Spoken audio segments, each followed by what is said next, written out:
Human Rights Day commemoration. And Sorry. no problem. And as you know, this is the 70th anniversary of the Universal Declaration of Human Rights. And it's a document that is widely disseminated. It's been translated, I understand, in some 500 different languages and dialects. So it's probably one of the United Nations most widely known documents. Now, I'm going to read just 2 articles from the Universal Declaration of Human Rights before I introduce our panel. All human beings are born free and equal in dignity and rights. They are endowed with reason and conscience and should act towards one another in a spirit of brotherhood.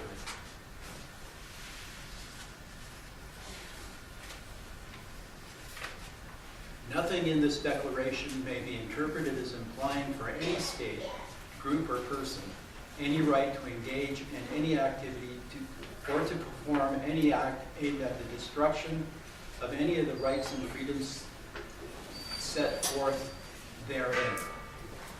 Those are Article 1 and Article 30, the first and last articles of the Universal Declaration of Human Rights. One of the perhaps better known aspects of the Universal Declaration of Human Rights was the person who drafted it, and that is John Peters Humphrey, who was a professor at McGill University in Montreal, a law professor. Before he went to the United Nations as the secretary of the Human Rights Committee, and served there for many years with distinction, and eventually was recognized as the person who actually drafted it. So one of our greatest Canadians, John Peters Humphrey, was responsible for the Universal Declaration of Human Rights. And we have a direct connection to that here today. And I'm going to introduce the panel in the order that they'll be presenting. In the center, we have Professor Emeritus Michael Creal. Michael is with the Department of Humanities with our Faculty of Liberal Arts and Professional Studies. And he is in fact the founding chairperson of the Southern Ontario Sanctuary Coalition. And he's a member of the Center for Refugee Studies at York University. One of the interesting things that I'll just mention in passing is that the sanctuary movement is something that is really taking off in North America, in the United States, and Canada. And Michael has been part of that movement, and they've been doing great work in that particular area. Our second presenter is David Leyton-Brown, and he needs no introduction to the people here at McLaughlin College. He's the former master and head of McLaughlin College, and he's Professor Emeritus in the Department of Political Science here in our faculty. And David is actually our direct connection today to Professor John Peters Humphrey. And perhaps he'll give us some insights into Professor Humphrey and his work with him. And I think that will make for a really nice touch for today's panel. And finally, we have Lesley Wood, who is the chair of the Department of Sociology and one of our co-sponsors for our international days here at McLaughlin College. And I was fascinated to read when she sent her bio that she was interested in how ideas travel, how power operates, how institutions change, how conversations influence practice, how people resist, authorities act, and how these patterns are tied to broader relations to power. She's done a great deal of work on social movements, and I'm sure she has many interesting things to say about the Universal Declaration. So I'll turn things over to our panel, starting with Michael. Sit here or should I stand? Whatever you prefer. The Universal Declaration of Human Rights offered a new vision for the world following the carnage of World War II. It was signed onto by 48 countries, but of course, for that to be meaningful, each signatory country had to build that into it, the declaration to its laws, and also had to have resources that were committed, and also had to have the political will, in fact, to bring things into practice. So, as one observer later said, the declaration was huge in its influence and limited in its application, and that, I think, is a fair statement, maybe an understatement. Anyway, what are the policy questions that we as Canadians face as a country that sees itself as a champion of human rights? And human rights have probably never been under more attack than they are right now. So these are important questions, and I'll just put them on the table for your consideration. The first question I'd raise is, how does Canada relate to other countries which clearly and sometimes horrifically violate these rights?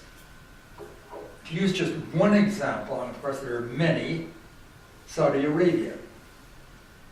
The question is, do trade considerations trump our commitment to human rights? How can the sale of billions of dollars worth of military vehicles to the Saudis be justified in the face of their flagrant violation of human rights? Some of you may have heard on television last night the gasping of Kasabi as he was put to death in his cell. Dramatic and horrible example of such violation. And it's interesting that in 2016, when Marcel Dion was the Minister for Global Affairs, a memo from his department, initially it was secret, but eventually released under a Freedom of Information request, and I quote, recommended approval of the Saudi exports because it could help Saudi Arabia wage war against neighboring Yemen. Now that goes well beyond economic considerations, which are commonly cited. You know, if we don't sell arms to the Saudis, somebody else will. Well, there's the question. Should Canada relate to countries, not just Saudi Arabia, I'm thinking of, but many others, who have a terrible record on human rights? And it's a big question because the number of countries where human rights support is diminishing is actually increasing, the number of great powers. So these are important questions. Now to look at briefly at issues inside our country, one immediate area of concern is the rights of Indigenous peoples. In 2007, the General Assembly of the United Nations passed a resolution on the rights of Indigenous people. 144 countries voted for the resolution and 4 voted against it. And Canada was one of the 4 that voted against it. But in 2016, under a different government, Canada removed its objections. And of course now the Truth and Reconciliation Commission points the way forward to all of us Canadians after our failures in the past to treat the rights of First Nations with the degree that they deserve. There's a huge amount of work to be done in implementing the recommendations of the Truth and Reconciliation Commission. I think we could begin by addressing the rights of First Nations to equal education and water that is drinkable. In this regard, the current situation in many First Nations communities is a scandal. Article 25 of the Declaration specifies the rights to food, housing, health care, and security. We get a pass, I guess, on health care, not so much for First Nations. Maybe a pass on food, thanks to food banks, but is that acceptable? Affordable housing, however, is in a crisis situation in Canada, and lots of work to be done right now. And the current government in Ontario is hardly leading the way. I've worked for a number of years, as James mentioned, with the Southern Ontario Sanctuary Coalition, which tries to address the rights of refugee claimants who have somehow fallen through the cracks in the refugee determination system. The Supreme Court in 1985, in the famous Singh decision, gave refugees and refugee claimants rights to due process under the Charter. And in a report that he wrote in the 90s, James Hathaway, who was then here at York, an international authority on refugee law and refugee rights, wrote, "A tribunal which adjudicates upon one's rights must act fairly, in good faith, without bias, and in a judicial temper must always give the opportunity to state one's case." Well, some notable failures in this respect is why the Sanctuary Coalition exists. And when Sean Rahag here at Osgood identifies an Immigration and Refugee Board judge who rejected virtually every claim he confronted, you can see I have a point, and that Hathaway's test is sometimes failed miserably. In the last while, the coalition spent a lot of time on the rights to a fair hearing of Roma refugees. One Roma case that got a lot of publicity was that of the Pasuma family from Hungary.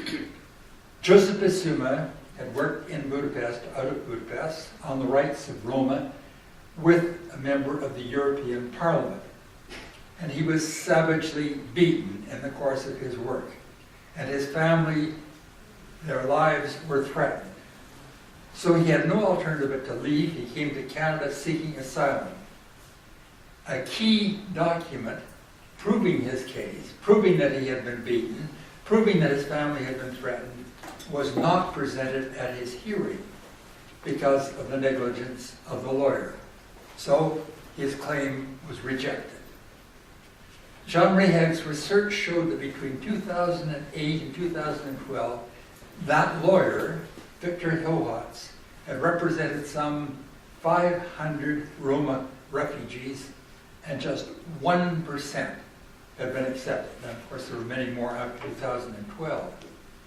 Well, using Sean's research and our own evidence, we complained to the Law Society, it's called the Law Society of Upper Canada then, and after a wait of nearly 3 years, Hohatz and 2 other lawyers who dealt with a large number of Roma claimants were brought to a Law Society hearing and found guilty of professional misconduct.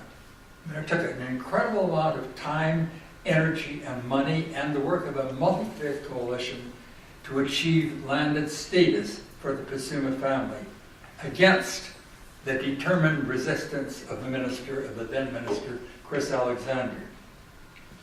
Okay, that particular effort resulted in a successful defense of the rights of one family. But what about the rights to a fair hearing for the hundreds of others rejected Roma claimants, rejected because they had the misfortune to be represented by one of the 3 of these lawyers who've been disciplined by the Law Society? I mean, what justice is available for them? Well, with the help of some very distinguished lawyers, we're currently struggling with this question. But it's a situation that presents huge practical and political difficulties, which I don't have time to go into. The question, however, of the rights of those rejected Roma claimants is a huge moral and legal problem. I think the Law Society recognizes this, but our group has some tough work to do to persuade federal authorities. And it's a top item on our agenda at our meeting tomorrow morning. And we can't ignore the reality of millions of refugees and displaced persons throughout the world in transit and in camps. And James' book, which I haven't read, I gather, is addresses this problem. What about their rights, and what is our responsibility to them? Certainly not building walls. And the compact, signed by a number of nations, was just reported today and yesterday, seems to be a way forward, but there is huge resistance to that compact. The Conservative leader of the Conservative Party in Canada has already spoken against it, and the US is against it, and a number of countries in Western Europe are against it. Okay, that's a huge but unavoidable problem. Now, to switch the focus a little, a friend of mine is about to publish a book which explores a somewhat different question, namely, what are our responsibilities as inhabitants of this rich country? What are our responsibilities to the common good? The fight for human rights can at times entail different groups fighting one another, fighting for their own rights. There was a conference in Detroit not long ago, a few years ago, that broke up in disarray because of the fight, the competition between who was most oppressed and whose rights were most violated. Well, thinking about the common good can change the focus. Now, Article 29 of the Universal Declaration does specify that everyone has a duty to the community, but that point is generally overlooked in discussions about rights. The common good clearly entails protecting our habitat, protecting our environment in the face of climate change, and this is now a desperate need, and the fate of life on this planet hangs in the balance. So protecting the environment, respecting diversity, trying to keep powerful corporations from destroying the social fabric and further devastating the environment. If you've seen the Canadian documentary Anthropocene, it eloquently and powerfully presents that problem. In short, focusing on the common good means seeing something well beyond our own individual rights and wants. And in a consumer society, individual wants are often the central preoccupation of people's lives. So a partial list of questions that I think we have to address, and I'm hoping that my co-panelists will have answers.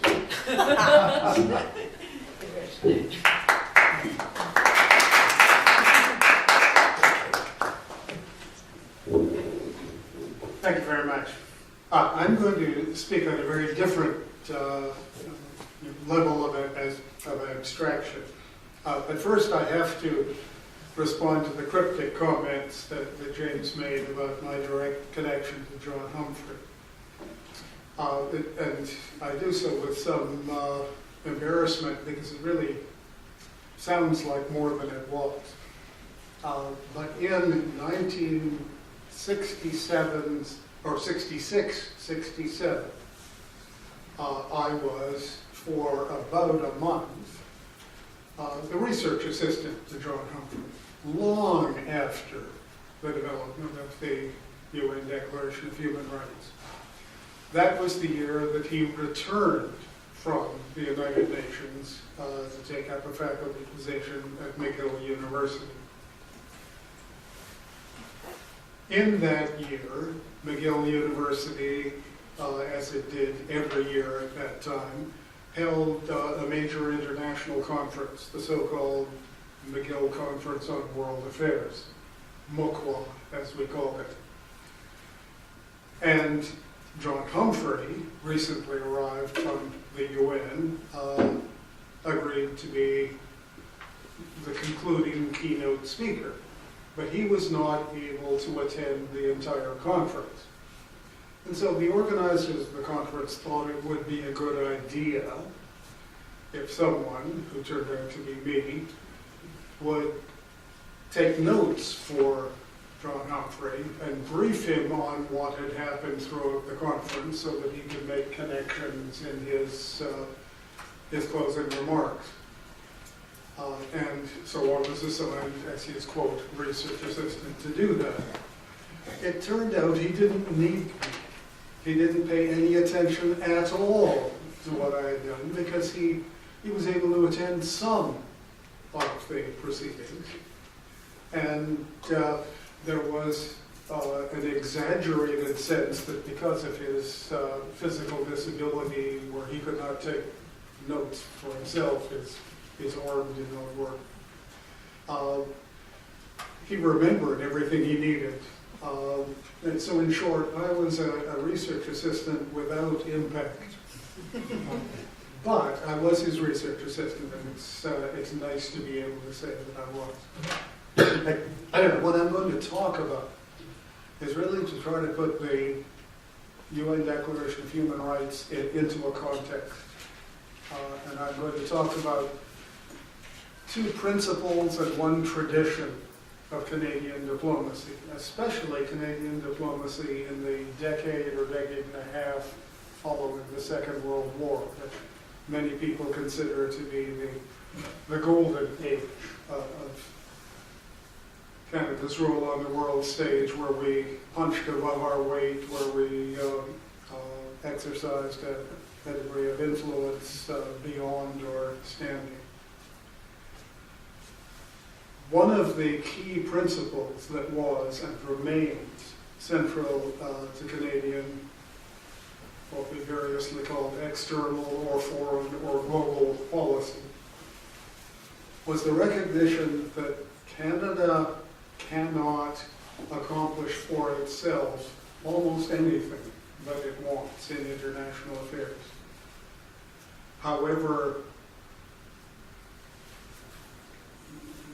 important, powerful we might think we are, we're not powerful enough to determine outcomes unilaterally. We can only achieve our objectives through collaboration with others. And so, from the beginning of Canada's role on the world stage, we have been active supporters of multilateralism, not just working with others, but creating structures through which to work with others. And the United Nations is one outstanding example, but only an example, far from unique. So, the UN Declaration of Human Rights stands in that context for Canada of our support for multilateralism. Secondly, is about the principle of the kinds of objectives that we have. Because we are not, for better or for worse, and it's mostly for better, we're not one of the great powers of the world. We don't have territorial ambitions. We don't try to impose our will on others. The kinds of objectives that we pursue sometimes are specific and tangible. We want to get a particular stupid steel or aluminum tariff removed. We want to get a particular Canadian citizen released from being jailed in another country. There are specific examples that our policy does pursue. But for the most part, our international objectives have been about the creation of a context, a set of rules by which international affairs are conducted. Now, this principle is as old as the interaction between human beings. But I learned about it in the 1960s from an American political scientist named Arnold Wolfers. And his formulation distinguished foreign policy objectives between possession goals and milieu goals. Possession goals are those specific things where you want to possess something. You want to possess that piece of territory, that specific objective. But milieu goals are trying to shape the environment, to establish standards, principles, and the most common term is rules, by which the international system and environment will operate to your benefit. You don't try to establish rules you don't want that are going to work to your disadvantage, but to establish a degree of predictability and a degree of consistency and rule and principle-based interaction within which Canada would flourish. We have been foremost practitioners of the pursuit of milieu goals. And the UN Declaration on Human Rights is a classic example of that.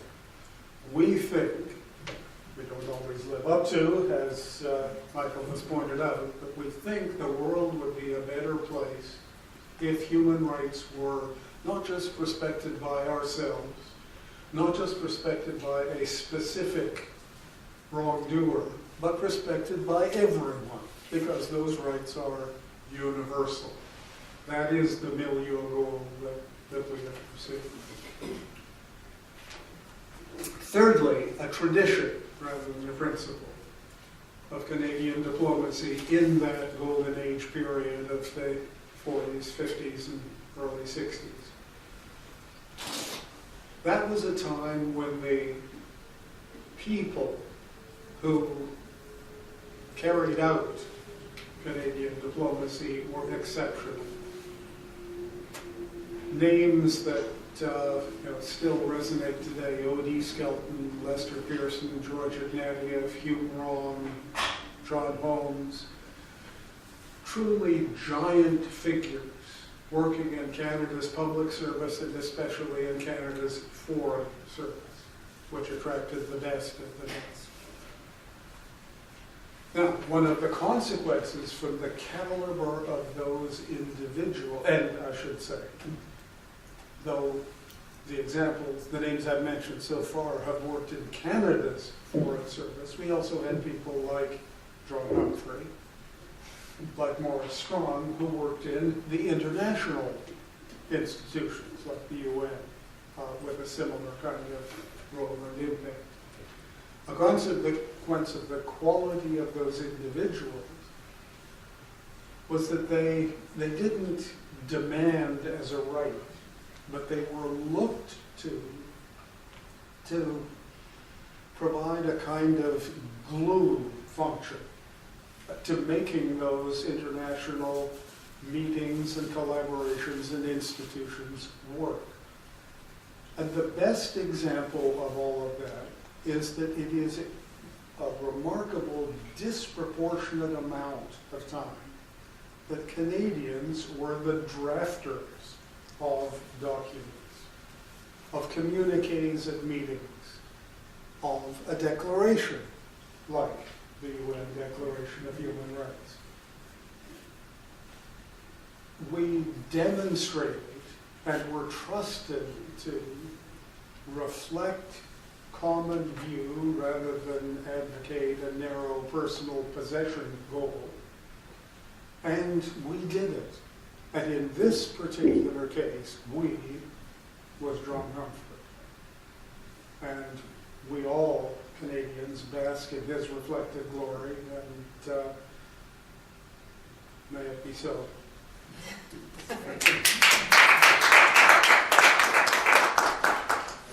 I just learned last night that there's apparently a scholarship for the student in international law at Osgood, named after John Humphrey. Oh.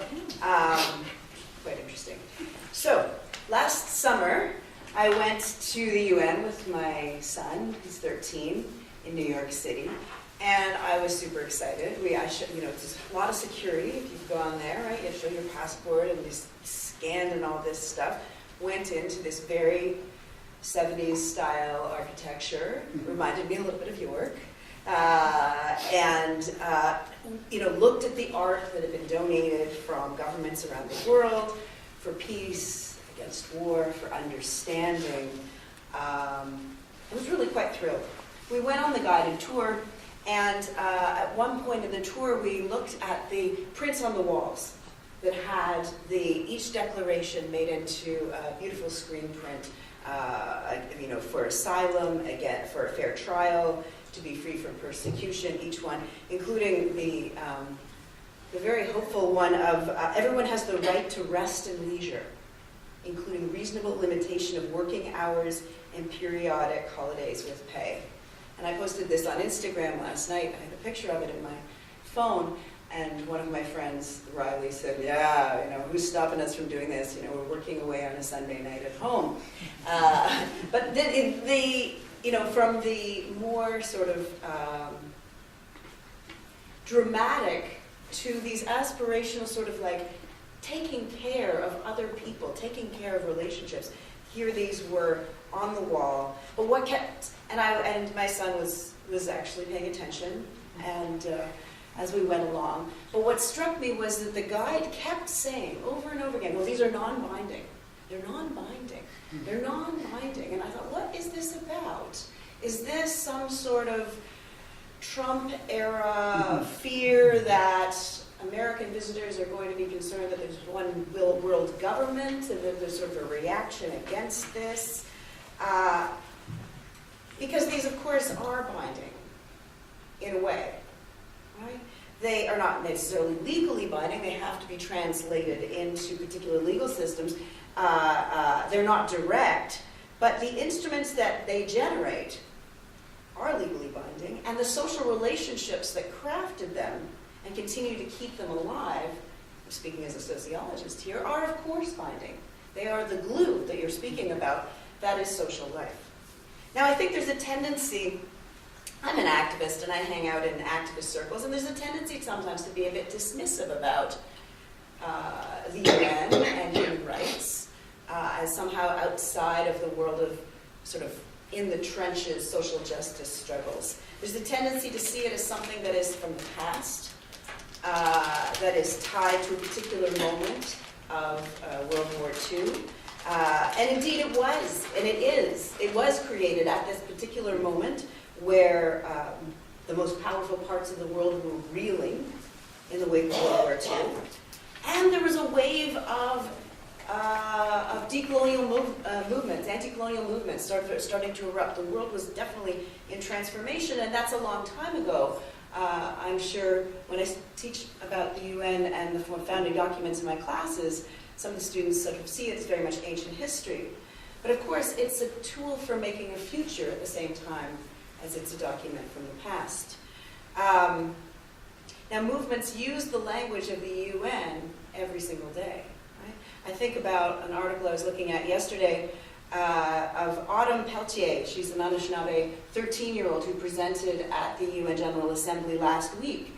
And she says, it's time to warrior up, stop polluting the planet, and give water the same rights and protections as human beings. Many people don't think water is alive or has a spirit. Many people, but my people believe this to be true. Our water deserves to be treated as human with human rights. We need to acknowledge our waters with personhood so we can protect them. Now, of course, this isn't the language that's in the original document, but this is a using of the language in order to push forward new claims, new conceptions, or actually old conceptions of justice. Similarly, the right to the city movement, working against questions of gentrification and affordable housing, uses the language that's coming out of these documents in new ways to talk about space, to talk about property, to talk about rights, right? The right to the city. Now, often I'm in spaces where the UN declarations are dismissed as something that comes from above, rather than understand this as a history from below. And I was speaking before we started about, I want to know the backstory. I want to know the drama. I'm sure there's an incredible miniseries that could be made about the formation of these documents that goes beyond the leaders and the drafters, however incredible they must have been. That was underneath putting particular rights into the declaration. The grassroots activists around gender, around violence, around nuclear war, around the environment, around culture, that were really pressuring, saying, this is the one, this needs to be included. Because while it is a long list, not everything is there, and there is grassroots struggles whenever these things get constructed, and I think it's too easy sometimes to see them as if they're coming from some sort of great leaders. Right? This is a people's document. There's also the critique that it's Eurocentric, and of course it is. It's heavily influenced by European conceptions of rights, from France, from the US, and elsewhere. But of course we recognize that it's a tool in struggle against those same powers. Right? And the contradictions, the tensions, are where often grassroots activists get their leverage. Right? Now, it's not perfect. And it's been used in ways that have sometimes undermined it. I think co-optation happens. Sometimes the language of human rights can be hollowed out. The right to work becomes the right to work. Right? Free speech becomes free speech. And then people become increasingly cynical about the language of human rights. And they stop seeing it as a possible tool. They start seeing it as something that's just another blah, blah, blah of powerful people that are just trying to use a smoke and mirrors. Even today, the Human Rights Commission in Ontario was releasing information about carding and racialized policing in the city, using this very language of human rights. Last week in Cambodia, 300 farmers launched a human rights campaign around land rights, using the opportunity that this anniversary is giving. This week in Bulgaria, an LGBT organization uses Human Rights Day to hold a roundtable about advocating for the needs of LGBT youth. Recently I got to go to the Supreme Court and watch a team of immigration advocates use the language around from the UN Declaration and its various tools to challenge immigrant detention. And they were using things that the UN had done. The UN Working Group on Arbitrary Detention had said that placing migrants and asylum seekers in detention should be seen as a last resort, to be used in strictly limited circumstances. And the case has been heard, and we're waiting for the results. My partner was involved in making that happen, and there's hope that can come out of using these tools, however old, but using them in new ways. So 70 years ago, the hopes of a broad array of movements and peoples converged at a particular highly eventful moment. The Universal Declaration for Human Rights was signed, and now at a time when polarization and cynicism and fragmentation seems pervasive, I think it's more important than ever that such optimism and such solidarity are celebrated and leveraged as we work for a better world.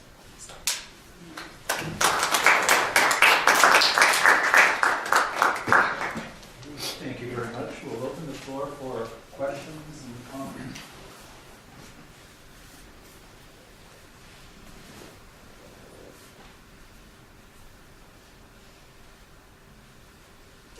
I'm curious about what people are thinking. It's an interesting moment, right? Yes. To be talking about human rights.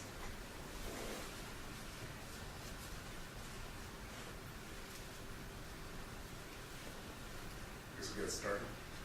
So you identified that there are some rights that are missing from the Declaration, or some ideas that are missing that may have the lens in which is developed. So of those that are missing, what do you think are some that was come prominent to mind?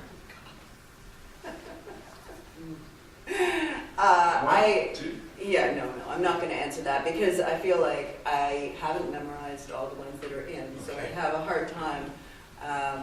It is striking the number, the range, and this is where I'm like, what is the story that behind it?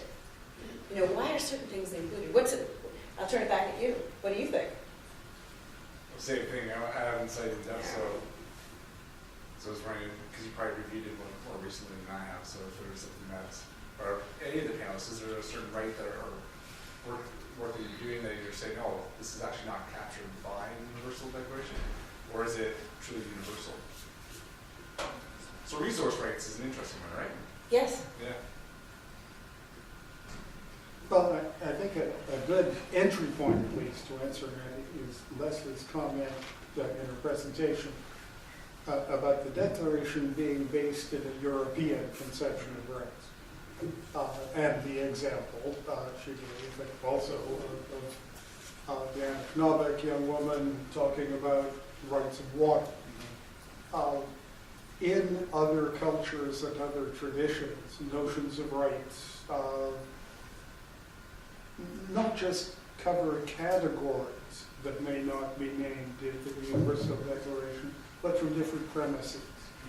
If you go to classic distinctions between individual rights and collective rights,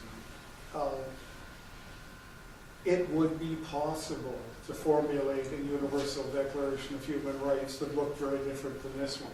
And that doesn't mean this one's a bad one, but just that it is impossible to capture everything in a single document. I think if there were an outstanding, clanging omission, we'd be doing something about it. But often those omissions only come to light through experience. Things that weren't considered important at the time that it was drafted are recognized in their importance later. And I don't think we've reached one of those historic recognitions yet.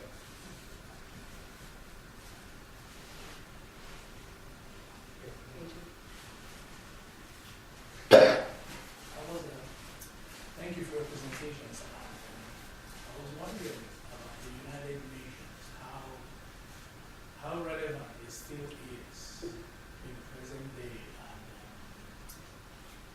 considering that sometimes I've heard former U.S. presidents advocate to do away with the UN. Some powerful nations go into other nations and bully them and get away with it. And then the United Nations seems like a toothless bulldog. And then again, the inequality, the unfair power sharing that goes on in the UN. A lot of people think these days that the UN is not relevant. What do you think? Want to start? I just have to make a confession, my hearing is absolutely terrible. So I will sit here looking thoughtful and wise. If there's a question really directed to me, either James or my wife will have to restate it. So. Well, I can restate it also as, is the UN still relevant in a today where there's such power inequalities between countries? I mean, I think if we could get rid of the Security Council the way it's structured, be a starting point. But, that's maybe too flip. But I feel like if we didn't have the General Assembly allows for a lot of hope. But you're right. The fact that Trump I don't know the history of this woman who's just been assigned to be the U.S. ambassador to the UN, but she's a Fox News anchor. That worries me because I think you're right. I think that some of the powerful countries use it as a way of getting out. They use other trade agreements or whatever to get their bidding done in the UN system. What are the alternatives?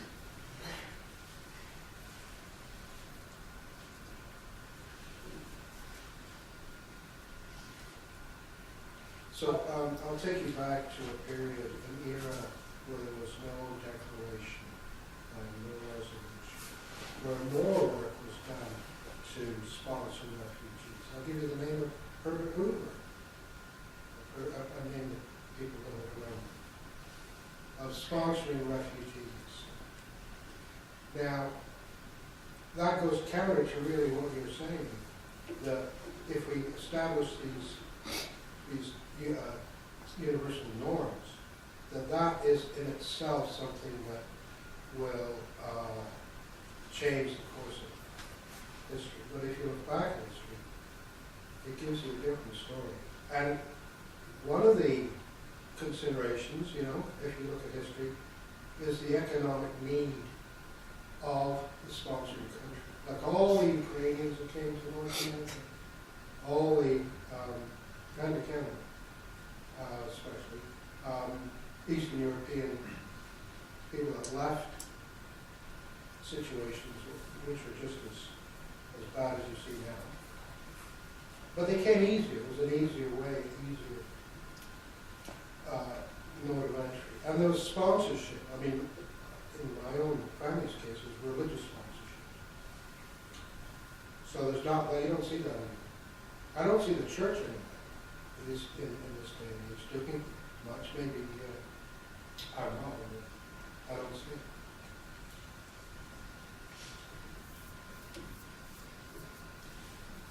it. Were you able to hear any of that? No, Okay. I didn't translate it. It's just that there were periods in the past where there was more active engagement in bringing refugees. The needs of the Canadian economy kind of required it, and that the church was playing a much larger role than in the past. Well, it was interesting. I remember a meeting at the Center for Refugee Studies when Michael Lampier was the acting director. And there was somebody from France visiting and said, well, who is responding to the needs of refugees? Is it kind of humanistic society? Or Michael said it is the churches. And at that point in time, it was true. The sponsorship of refugees from different parts of the world, the initiative came from the churches. And it's still a big player, but it's now, there are all sorts of other opportunities for groups of 5 and other groups in the community to respond by way of sponsorship.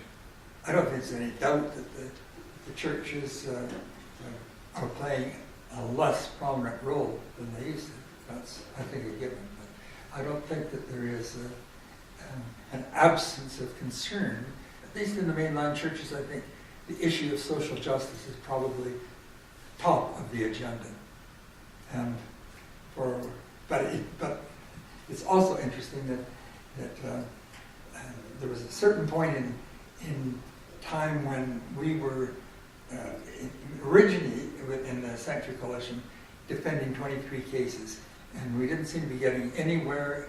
And the Anglican primate said maybe it's time to invoke the tradition of sanctuary.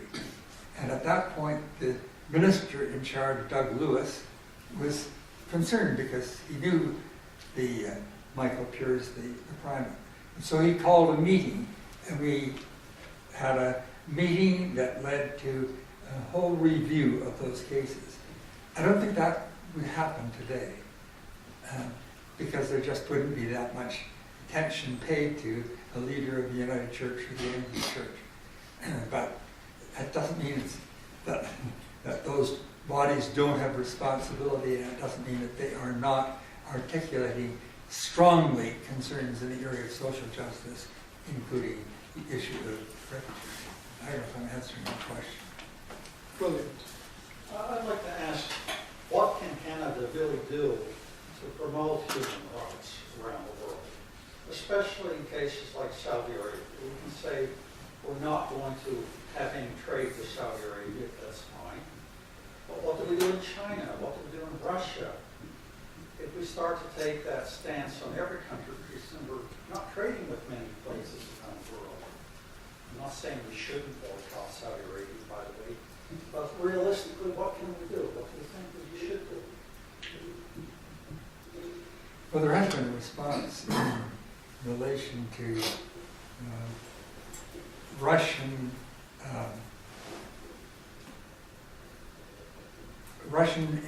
agents, not agents in a sense, but corporate people who have been, from a point of view of Canada and the United States, engaged in activities that were unacceptable. And so the response was to say that their assets were frozen or that they wouldn't be dealt with. And that's created huge anger in Russia. And it's a modest thing, but I think it's one example of something that can be done by way of response. Maybe over to you, David. You can say something. Well, I'd remind you of the opening premise I gave you in my presentation. By itself, Canada can't do much of anything. By itself, Canada certainly can't make Saudi Arabia respect human rights, or China respect human rights, or Russia respect human rights. But Canada can raise the visibility of the issue.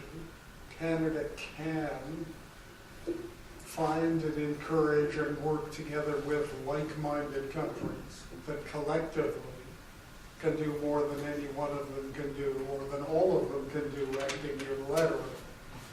There's no light switch to flick that will suddenly make human rights respected in Saudi Arabia.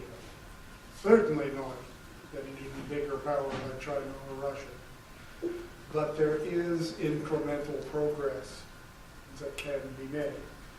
Now, this gets mucked up with domestic politics, and by that I mean domestic within Canada.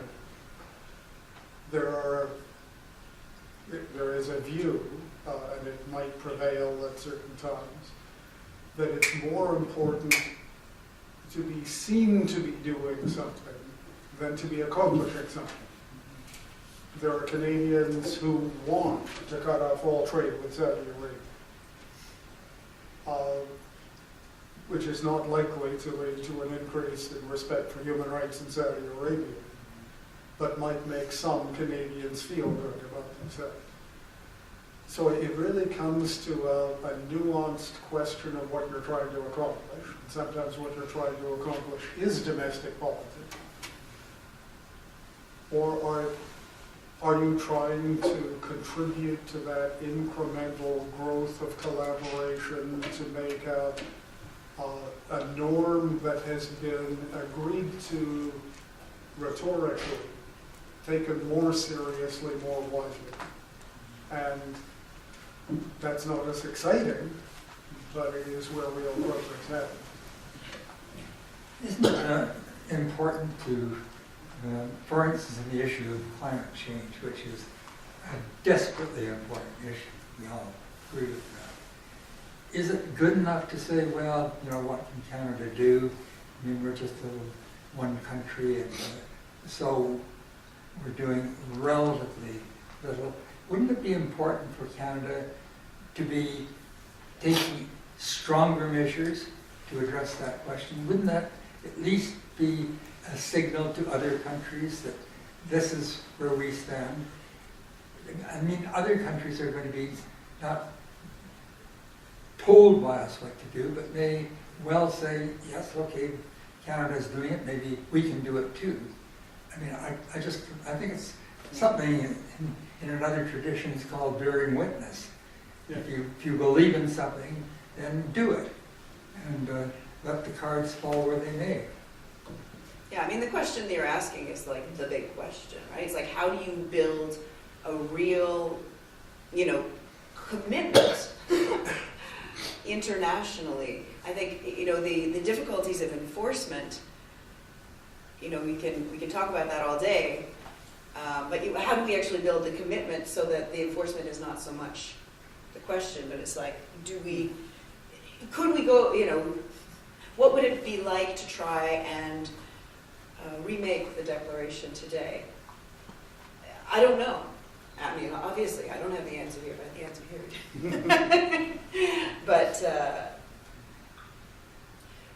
But I think we're in deep trouble, because I feel like the people don't believe that it's possible to actually cooperate in the way that this was made, and so now what?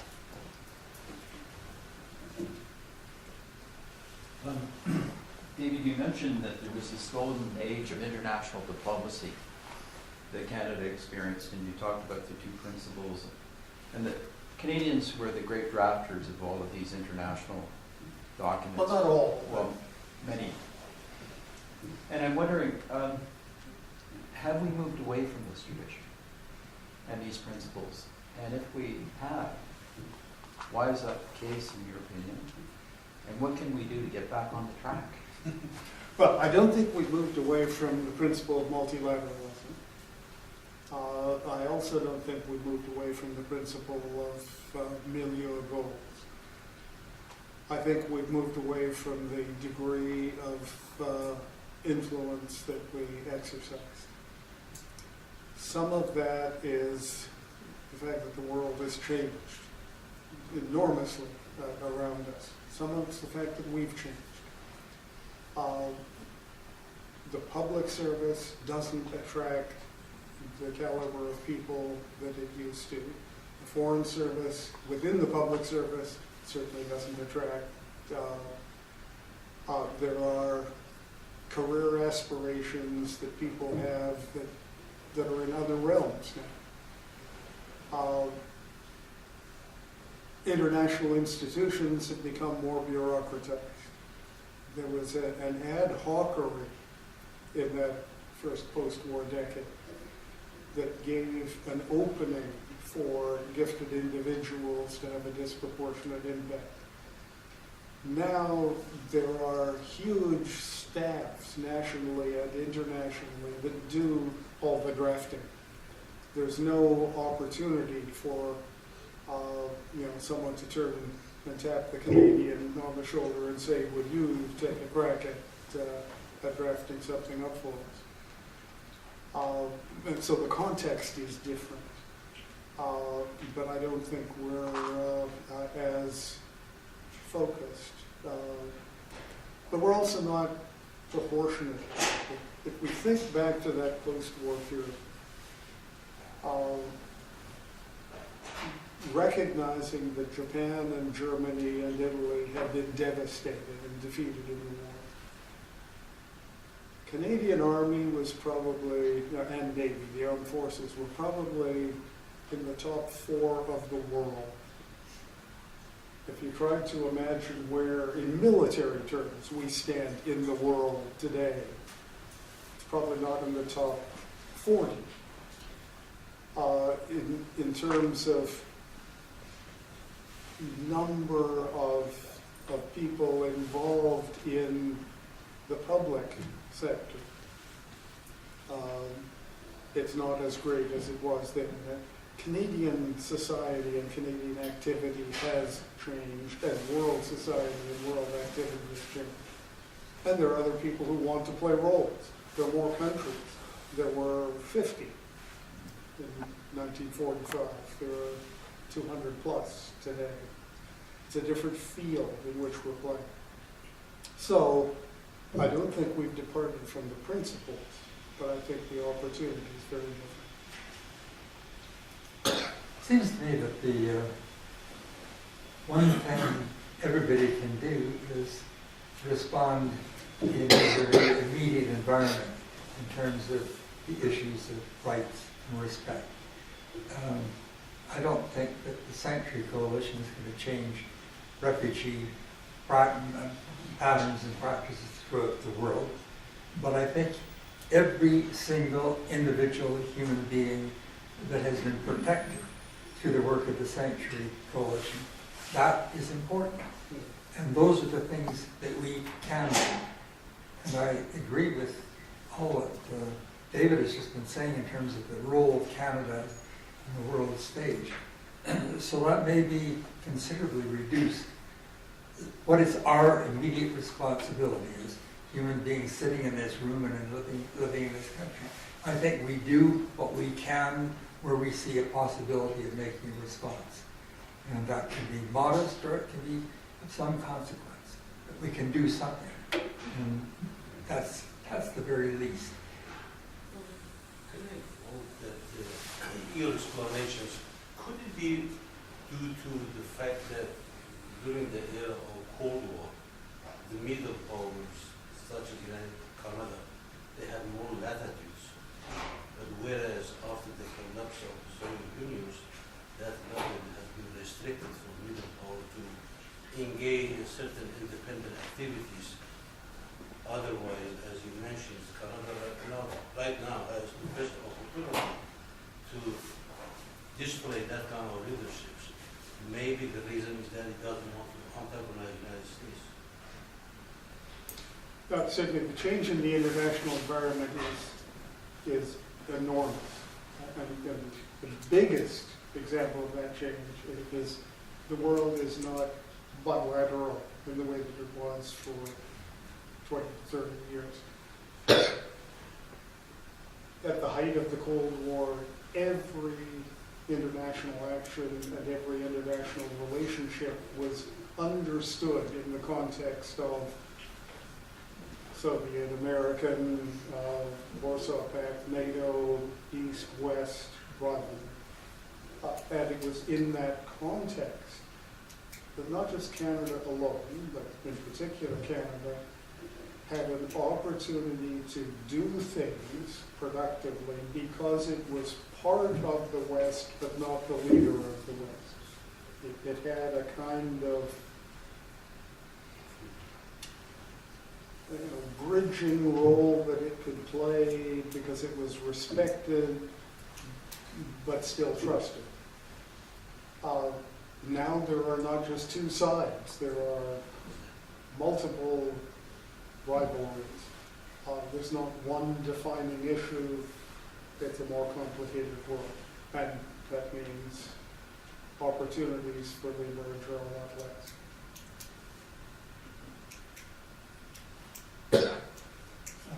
I have two questions. The first one is from the international macro level, and the second one is more micro, institutional, individual level. How do you assess human rights in a global context and nationally? Do you see it as working right now effectively? And if you were to assign a percentage to that, about what level do you think it's working? Well, if that's aimed at everybody, but let me say, I'm uncomfortable with the way you word the question because it implies that there is only one answer. And I think that on an issue like human rights, it's necessary to think in a more, I'm not sure if it's that word, but let me say evolutionary or transitional kind of thing. If I look back to 70 years ago to today, I would confidently conclude that respect for human rights is greater today than it was then. Is it 100%? Absolutely not.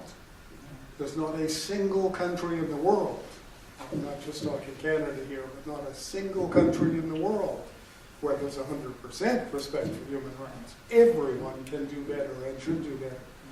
But collectively, we're all doing better than we used to. So the glass is half full, but it's only half full. And so I find it hard to attach a percentage because it's a moving target. I'm more concerned with momentum and direction than I am with destination. Because where we are today is not where we will be 5 or 10 years from now. Hopefully it will be better then. But progress is never linear. There are times that things fall back and then they progress. But over time, there's a trend line of improvement. That would be my answer. I don't know if anyone else would take a different. I wish I could agree with everything you were saying, but I don't see it as incremental and evolving in the direction of increasing recognition of human rights. I think they are dismissed in many jurisdictions in many countries, and so that's depressing to say, but that's how I view it. What do you think, Lesley? I don't know, but I do think that it would be so lovely if we had a scorecard. But of course they're not all equivalent because they're clustered, right? So if you don't have economic rights, then you may not be able to have some of these other rights. I think that if we think of it as a tool rather than a measure, I think we get different sort of outcome because there's a danger. We can create it like how Freedom House measures democracy, right? And you're like, oh look, everything's becoming democratic. And there's institutions that exist that correspond with a particular understanding of democracy. It doesn't mean that actually people have the democratic relationships with power holders. So I feel like there's an equivalent thing with the rights thing. You can establish institutions and practices, but if they're not actually meaningfully, substantially experienced, then we're not there. But yeah, that was garbled. But I think there is something about saying that the tool is more widespread, the language is more widespread, the meaning of it, as it becomes more widespread, becomes a little bit fuzzier. it's difficult because you've got your macro and your micro and the interactions between the two. So victory in one doesn't necessarily mean a victory in the other. So I'm coming to the micro one, but generally, globally, with other nations, nationally though, how would you rate Canada in the context of globalization? Canada with human rights nationally, how is it working and how is it faring when international nations look at Canada? I don't know how this We're playing with that. really relates to human rights. There's a piece in the New York Times yesterday, a review of a book, and I'm afraid I can't remember the name of the author, who wrote he was in the corporate world, and he wrote in the 1940s about future capitalism. And this was with the Depression right behind and all that. And he said the only way forward is if big corporations make sure that they take into account the rights of workers, that they take into account the needs of consumers, that they take all those things into account in planning for the future. And as the author of this particular piece said, today that person would be called a socialist. And he was, in fact, a major player in the American capitalist world at that time. But all those things have been repudiated. I mean, the principle of shareholders' rights dominant is pretty well established. The exceptions are rare. And I don't see, therefore, that as, I know there's a degree of pragmatism involved here, saying that if a company is going to survive, then it needs to take into account these things. And some people used to believe that. And that may well be true. But I don't think there's any evidence that workers' rights are looked at more seriously today in North America than they were 50 years ago. I think worse.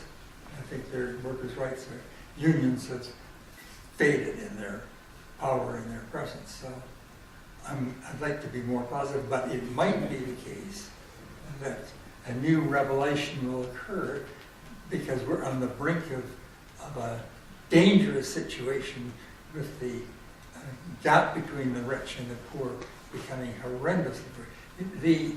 The chief executives in corporations in the 1950s was not that much greater than the workers proportionally. Proportionally, it's massive today, as we know. And it may be that there will be a kind of revelation in the night that says, if capitalism is going to survive, it's going to have to change. It's going to have to take into account workers. It's going to have to take into account the society that it exists in. Otherwise, it'll be finished. That may happen. And at the moment, I don't see respect for human rights and labor rights as big. I think of that, there's an Ursula Le Guin story, the ones who walked away, and it talks about society which is absolutely perfect except that there's the one small child being tortured in the cupboard, and you have to acknowledge that that's the sacrifice in order to have the perfect society. And she writes about the ones that walked away and said this is a false choice, right? We can't accept that it's okay to have no human rights over here in order for us all to be okay. So I give my micro on. This is really about, and I speak here from the perspective of a student or a learning institution. The concept of disability, whether that's a visible disability or an invisible disability. And it comes now also to the question of accessibility and accommodation. How do you guys look at that and how you think that is operating? What are the rights of the person who may have a disability, either seen or unseen, and comes across the politics of difference, tremendous structural impediments in terms of either employment or getting kind of accommodation within an institution? What are their rights? How do they mobilize? How do they get better results?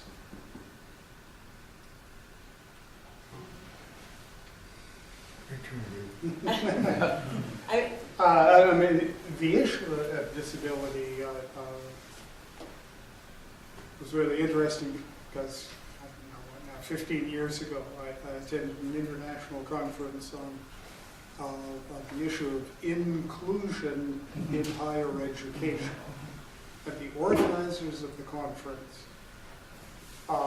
invited a really impressive group of international figures. And they were motivated by recent Supreme Court decisions in the United States, in the university sector, about race-based admission and a couple of other sorts of things. And their presumption was that in every country around the world, it was going to be the courts that were going to push higher education to greater inclusion.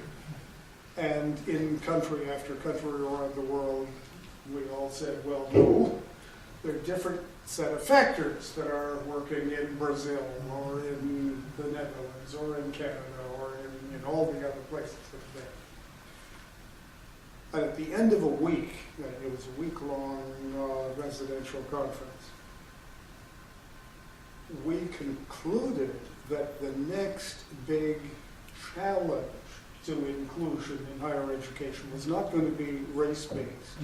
It was going to be disability-based. So it was striking when you asked that question. And I guess what ran through my mind was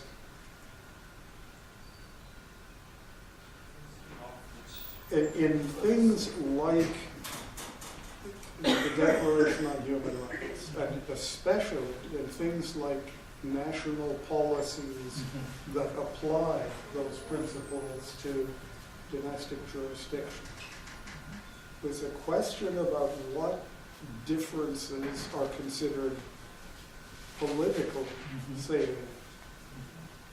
There were times, especially in European history, where religion was the primary difference. Catholic and Protestant. And wars were fought to impose a different religion on the inhabitants of territories that were conquered, and then a subsequent war would change the religion of all the inhabitants in that same territory. The most politically salient difference was religion. There are still parts of the world where religion, not Catholic and Protestant, but different religious differences, are politically salient. But in Europe, in North America, that's not as politically salient. Doesn't mean it's got no impact at all, but it's not at the top of the heap. Race has been for a long time, especially in North America. And this is a long way of getting to the question about disability. Unquestionably, disability affects access to opportunity, but it hasn't been the political driver of us and them, of organizing and mobilizing the sense of difference. I don't want it to become that, but that is a correlate of how seriously policy will pursue that kind of eradication. I remember a court case. It was notable only for its weirdness in some state in the United States, where a woman with disability, physical disability such that she was in a wheelchair, couldn't walk, went to court claiming that she was being discriminated against on the grounds of her disability because she was not successful in getting a job as an exotic dancer, a stripper. Now, one could wonder how much dancing in her wheelchair she was going to be able to do. And I don't even know how that case turned out. I only know that the suit was launched. it's not possible to guarantee equality of outcome, but equality of access, equality of opportunity is the challenge that we face with regard to disability. Now, I've been rambling, right? Does anyone else have any? I would say, just, did you want to go? Cool. I think I'm actually going to answer sort of the fellow who asked the first question about changes to the challenges that the new items on the list the declaration would have. And I say, actually, I think that disability, because of its the questions around autonomy and personhood, gender categorization and getting rid of the binary, and also indigenous perspectives that de-center the human, are three challenges that the declaration is engaging with now. And I think that it is, as Dave was saying, tied to the mobilization of popular movements around these questions that I think is where things are going to go. I have a personal experience. So my brother Norman Kuntz went to York, and he was born with cerebral palsy, and he was initially in a school, Bloor School for kids with disabilities, and he pushed going into a regular school, Ledbury, which he did for junior high. He went on to York. In his first year, he wrote a book called Ready, Willing, and Disabled about his experience. And he actually, after graduating from York, he won the Murray G. Ross Award. He and his wife, Emma, speak throughout all over the world, educating. They have a website. You could look at Norman Kuntz, K-U-N-C. And I find that we're all in some ways differently abled, and I learned so much from him. He's very bright, he has a great sense of humor. He does keynote address everywhere, and he can hold like a group of 500 in his hands because of his humor. And Michael could probably expand on it better because you were there throughout Norman's career. But when he sailed in the Canadian Open, he wanted to sail. So he sailed in the Canadian Open. He didn't win, but he placed. He was a great drummer. Anyways, I think we're all differently able. I think this is one area where the progress has been clear. There's recognition of rights of the disabled. Seems to me to have risen steadily through the efforts of people like Norm, Lee's brother, and all sorts of other people. That now, I think, is established. I mean, this university was designed physically to accommodate disabled people and disabled quotes. Differently abled. And that was a recognition at that time of something that needed to be done, and now there are pathways for disabled people. This is now standard. So this is one positive story that can be told in terms of there was a resolution of the rights of the disabled somewhere around 2008, I think. So that's now something that is meaningful and progressive. Thank you. There was a year of the disabled in 2001. I wanted to say something just briefly. I appreciate all the panels and everything. One thing I can struggle with, because I work with people with brain injuries and brain disabilities, and I do a lot of Could you advocacy. speak a little bit louder? When I was really young, I did a lot of advocacy for brain disabled, and now I'm involved in acquired brain injury. One of the things that I find among the population is the struggle to acceptance of style and ability to do something. They are able to do things, although some aren't, because it's serious end of the level. It's very difficult to move and to think cognitively and executive functioning. But some are very good at their executive functioning, but at different rates, yet still can compete with everybody else. And that is sometimes looked upon as, oh, you can't have that different style. But that different style is okay because they can keep up with the demands of what is expected of their work.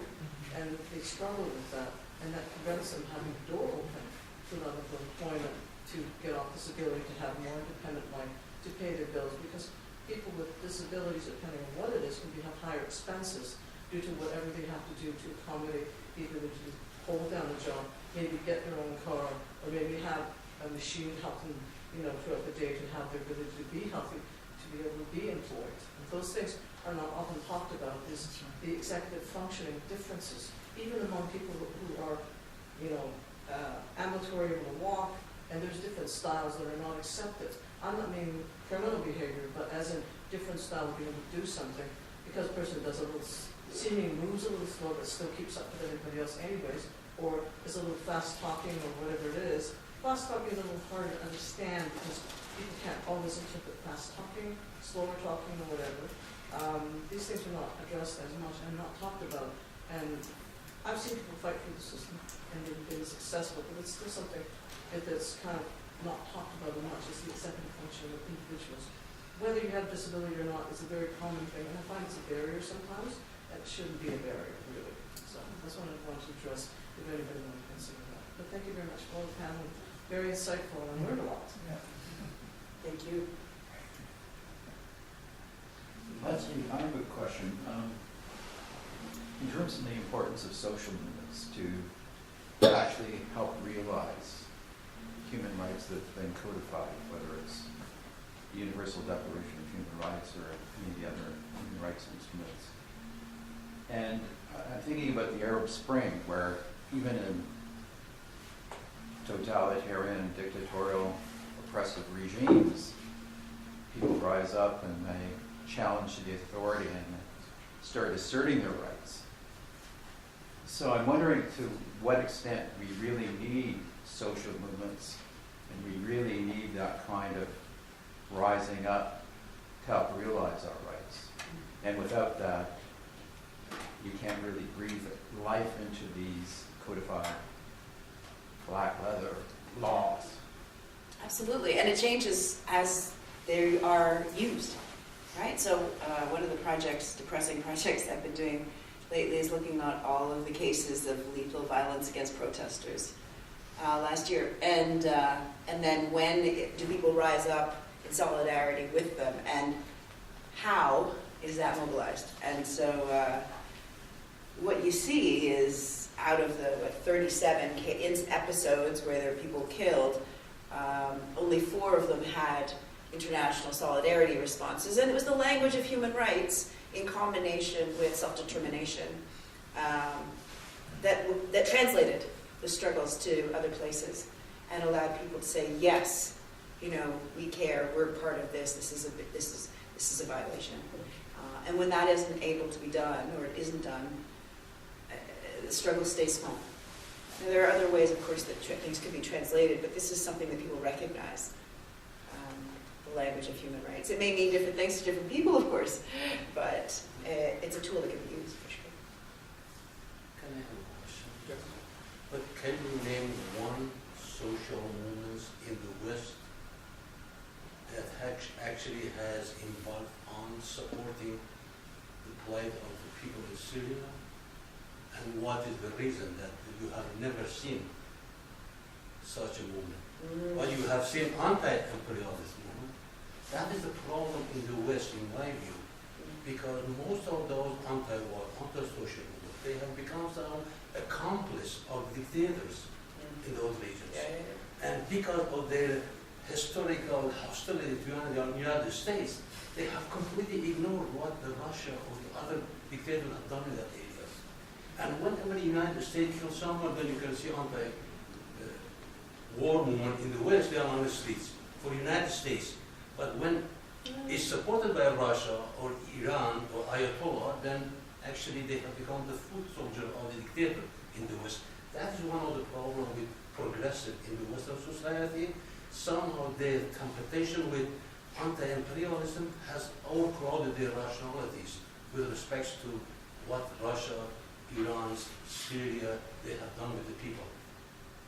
I have seen no one single movement in Western society to condemn Russia's actions in Syria. All the movement is, oh no, I have never seen it. Let me give one. Well, I mean, I can go and find you the articles and send them to you. No, I have never seen. Actually, I have never seen even one article by the leftists who have been written against Russia's actions in Syria. Oh, sure. No, because the leader of the Labour Party influence. No, I don't. Yeah, he ignores the crime committed by Russian Ayatollah, but he's vocal on what is committed by the United States. This is the hypocrisy, and I don't think that will advance the human rights around the globe. No, you're right. I mean, you're right. There are certain phrases and certain logics that, in addition to human rights, that also circulate. An anti-imperialist one is another one, right? And that has a particular politic and particular relationships that go along with it. And in some ways, sometimes they're competing logics of solidarity. But I mean, this is another topic, really.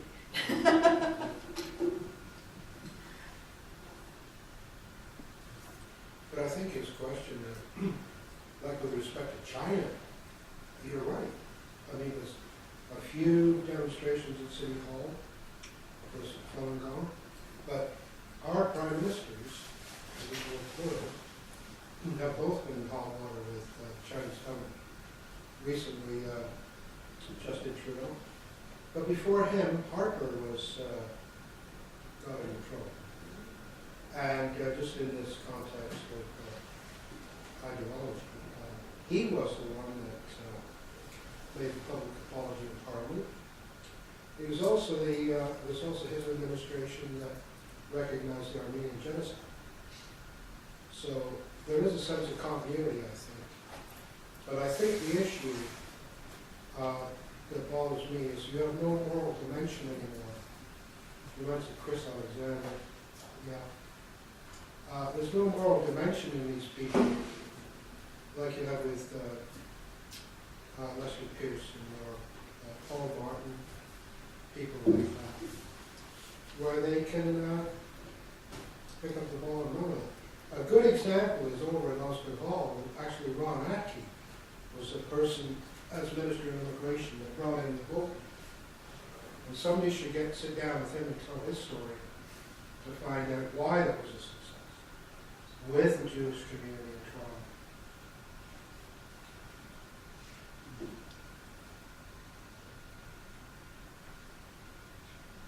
Are there any other questions? Can I just make one observation? It seems to me that the issues of how Canada relates to in the world scene, they're pretty complicated, and our capacity is pretty limited. In terms of what's happening within Canada, I think we have a lot of opportunity to do things. I think we have done things in some areas. Disability is mentioned. I think in dealing with Aboriginal rights, we are making progress. It's been a terrible record in the past, but I think progress has been made. These are areas that I think we can continue to work on and do what we can in a modest way on the international scene. That would be my kind of summary of where I think we stand. Thank you very much for that, Michael. The history of the human rights movement is a long one. Some would say that it goes back to Cyrus's Cylinder, which is the first international human rights document. But I won't go that far in terms of biblical history. But you can see the evolution in terms of human rights. And 70 years ago, I think we hit one of those milestones that has resulted in a plethora of other international human rights instruments. And we continue to build on that tradition, and hopefully long it will continue. I'd like to thank our speakers today for participating in our Human Rights Day commemorations. And David, unfortunately, I don't have one of these, but you have many of these. And this can only be acquired if you make a presentation here at McLaughlin College during our either international days or our lunchtime talks. And on behalf of the McLaughlin College community, I'd like to present these to Michael and to Lesley in memory of your presentations here today. And thank you again, David, for your presentation. Please join me in thanking our panelists today. Here are